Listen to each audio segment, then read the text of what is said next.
Si quieres saber quién te controla, mira a quien no puedes criticar. Interpretación masónica de la historia de España. Los generales organizadores de derrotas. Seguimos la historia interrumpida cuando el Istmo de Riego era el requiem del imperio. En los 6 años anteriores, la masonería había controlado a casi todo el gobierno, adoptando la precaución de cubrirse con un antifaz del más puro fernandismo. Sin la presencia de ministros masones que traicionaran a España, desde los puestos conseguidos a fuerza de mentiras y simulaciones, no hubiera sido posible su decadencia y la pérdida del imperio.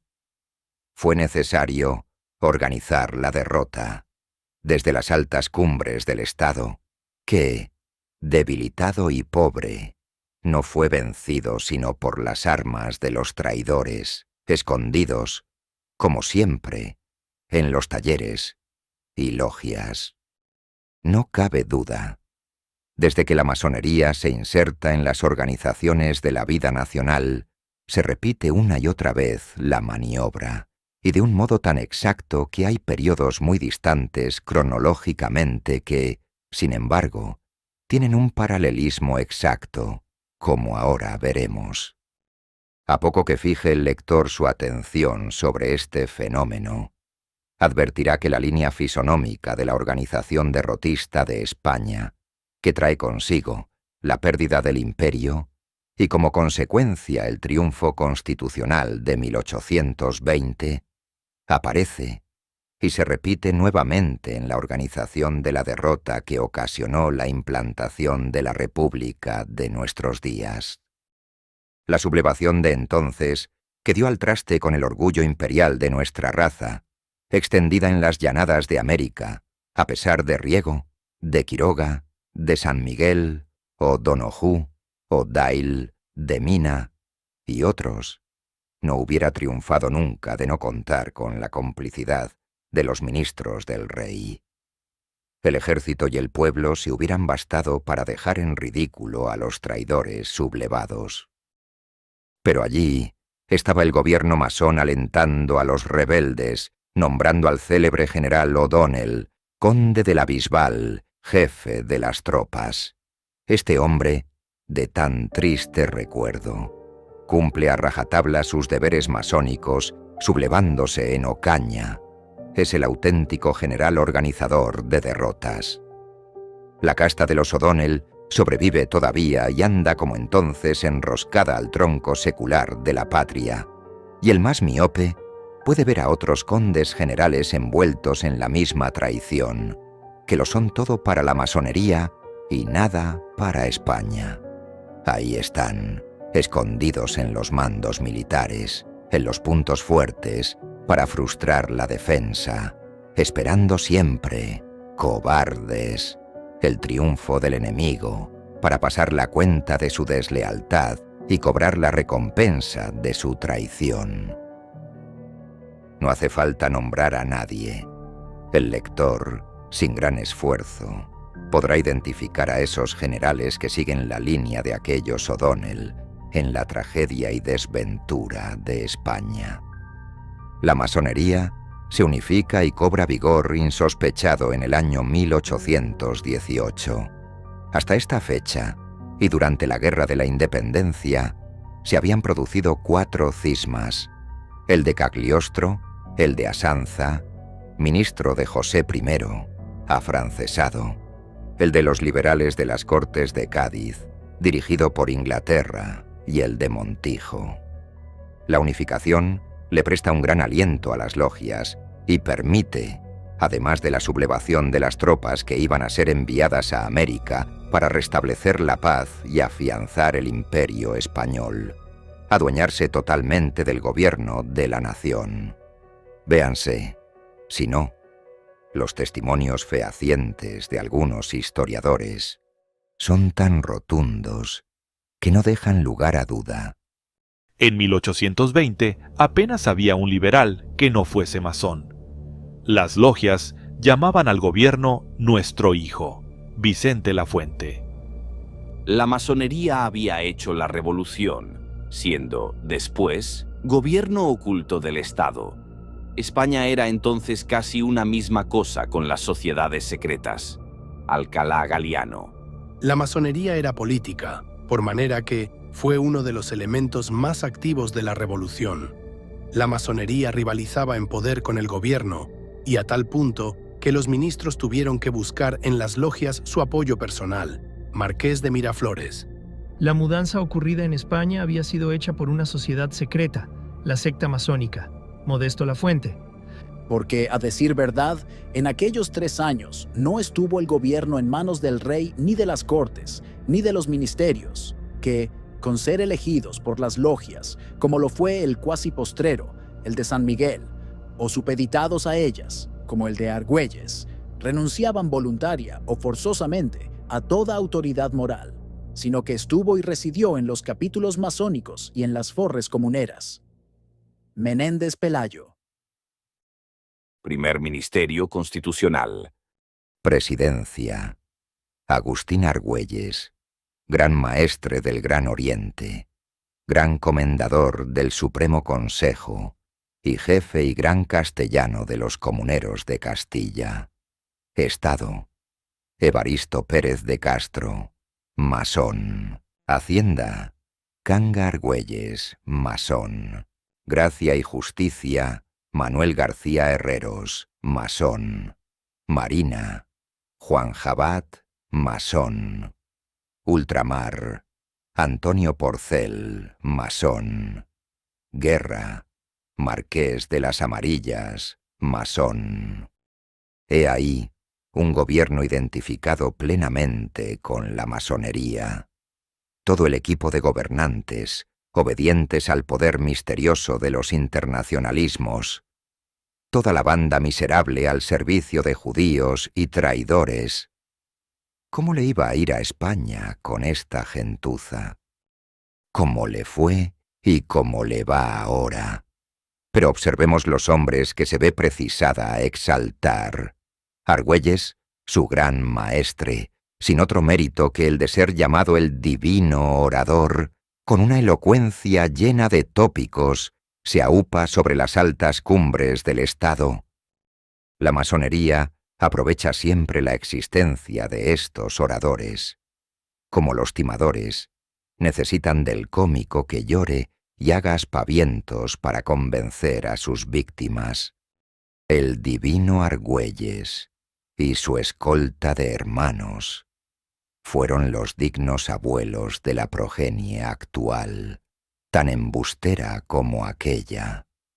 Véase lo que dice Riera y Comas en un documento publicado en Londres acerca del insigne personaje. En primer lugar, el señor Argüelles, y lo digo sin temor a equivocarme, apropióse 720,000 reales del erario, e interpelado alguna vez por este motivo, contestó muy oportunamente que, suponiendo que él hubiera sido ministro desde que cayó la Constitución en 1814, atendida esta circunstancia, le parecía muy justo cobrarse por sí propio los sueldos atrasados. Los demás ministros, que estaban siempre a la mira de las acciones de su divino para imitarlas, se penetraron de la justicia que asistía a Argüelles para tal apropiación, y en este concepto, cada ministro se cobró por sí solo el sueldo atrasado de 720,000 reales. Después de referir otras varias dilapidaciones, añade: De don Domingo Gonzalo de Torres, tesorero general de estos empréstitos, se cuenta que perdió, o no supo el paradero, de 80 millones que había recibido por todo aquello. De lo que han de comer otros, ya lo comeré yo antes. Para que se vea cuán verdad es esto, voy a copiar aquí como prueba, entre varias, un apunte que se publicó en Londres en 1836, referente a este asunto. Lo que se recibió con estos empréstitos es incalculable.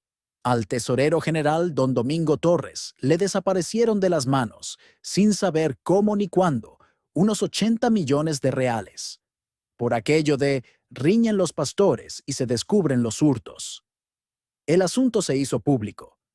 Llega a noticia de las cortes, se alborota el cotarro, Levantan el grito hasta el cielo algunos diputados. Se nombra una comisión. Se forma expediente. Aparece justificado el robo. Separan de su empleo al señor Ferrer. Claman por su castigo algunos periodistas liberales. Abogan en su favor los publicistas ministeriales, que eran los más...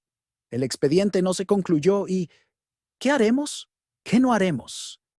Que diga el señor Argüelles, que acaba de recibirse masón. El señor Torres es un hermano muy apreciable. Está en el Gran Oriente. Si este negocio continúa, el crédito de todos sus compañeros va a tierra. El reintegro es imposible, porque se hizo la distribución a prorrata y cada uno llevó, como vuecencia, la parte que le correspondió. El señor Argüelles pidió el expediente. Se quemó de su orden y asunto concluido. ¿Y las Cortes? ¿Qué hicieron entonces? Nada. Como se verá, por lo que antecede, los amigos de Argüelles no iban a la zaga de nuestros más esclarecidos enchufistas, y eso que por aquellos tiempos no había condumio para todos.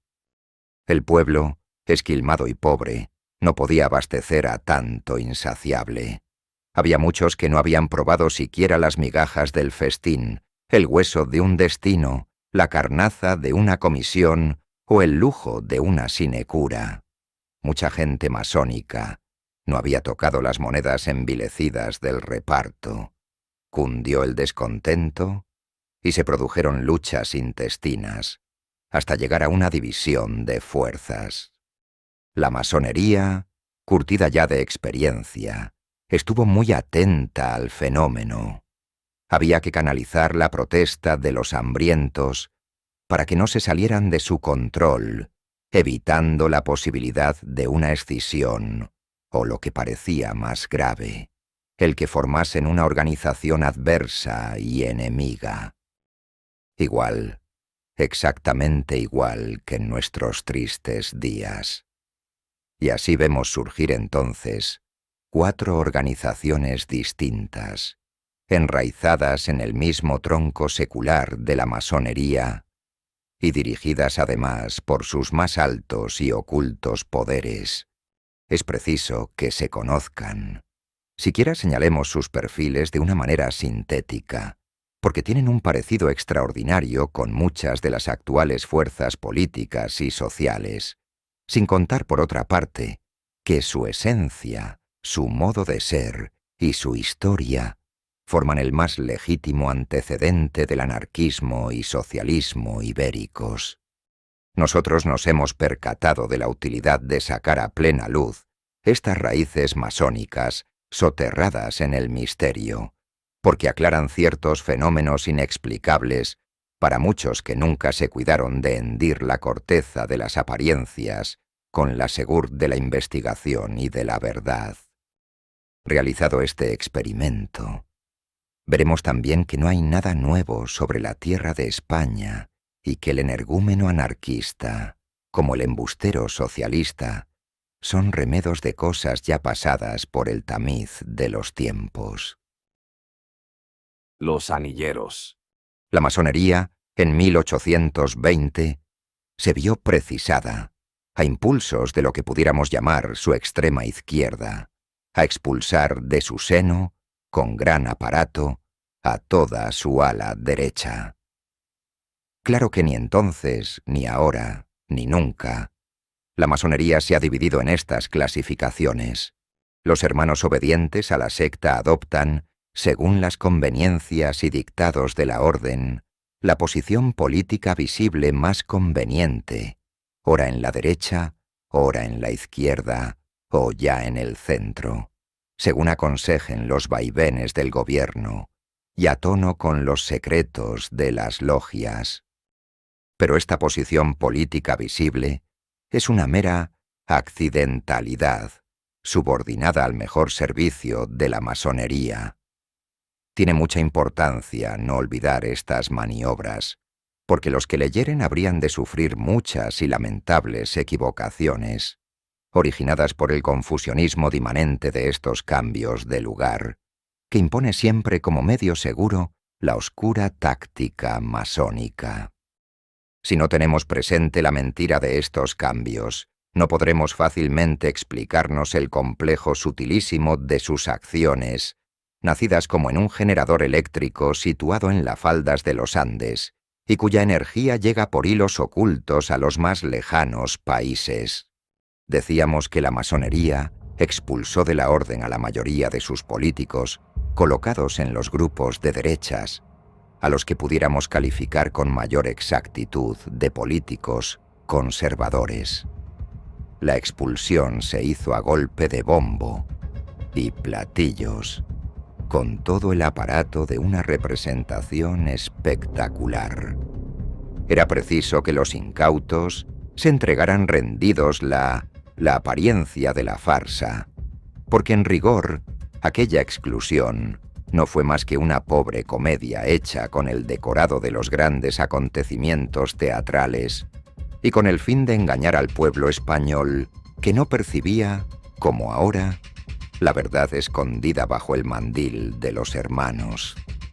Fueron expulsados Toreno, el príncipe de Angola, Moreno Guerra, Zayas, Lozano Torres, Yandiola, Martínez de la Rosa, Cano, los obispos de Madrid y Mallorca, y los canónigos Marina, Muñoz Torrero y Llorente.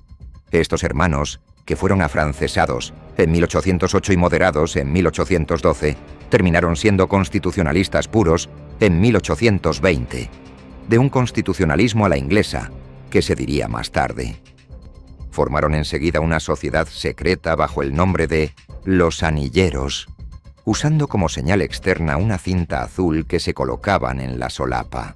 Salvo este detalle, tan propio de aquella época, vemos ahora reproducidos en nuestra política actual los tipos de aquel trienio 1820 a 1823. Es una línea paralela a este cuatrienio 1931 a 1935, cuyo paralelismo de las líneas está engendrado por el paralelismo de sus puntos, poniendo en este vocablo toda la intención castiza que le dan los entrañeros de Madrid. Los anilleros de 1820 son en 1935 los hombres del Partido Radical y del fenecido servicio de la República, los reformistas, idénticos en su esencia masónica, y los conservadores y progresistas. La semejanza llega a tal punto que los Torenos, los Angolas, los Martínez de la Rosa, etc., de aquellos tiempos, parecen paralelos de los Lerroux, los Alba, los Melquíades y de algún otro que figura en primer término, escoltado por los Guerra del Río, Salazar Alonso, Álvarez Mendizábal, Blasco, Merediz, Vaquero y tantos otros. Sobre estos personajes de la política actual, representantes de grupos y fuerzas parlamentarias, ejerce la masonería un apretado control que se encarna nada menos que en el grado 33, alto prestigio de las logias, señor Portela Valladares, esforzado y antiguo gran maestre de gran solvencia en la secta.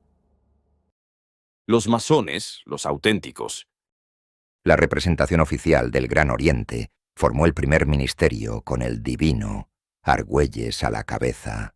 Tenía a sus órdenes, además de los ministros ya citados, a Mendizábal, Quiroga, Riego, O'Donoghue, Morillo, Mina y casi todos los diputados americanos del año 12, reelegidos en su mayoría para las Cortes de 1820. La representación política oficial de la masonería se mostraba menos conservadora que la de los anilleros y más moderada que la de los comuneros, aunque unos y otros rivalizaban en la disputa de los cargos y sinecuras. El poder residía en el Supremo Consejo Masónico, del que fue gran comendador soberano, el divino Argüelles. Bajo su obediencia pastaba el gran rebaño de los 20.000 hermanos, presididos por el lema «Constitución o muerte». No hay más diferencia entre aquellos y los de ahora. Martínez Barrio, Azaña, Sánchez Román, Marcelino Domingo, Gordón Ordaz, Companys y todos los del famoso bienio, incluyendo también a los socialistas, que aquellos tuvieron el divino orador, y los de ahora necesitaron pedirlo prestado.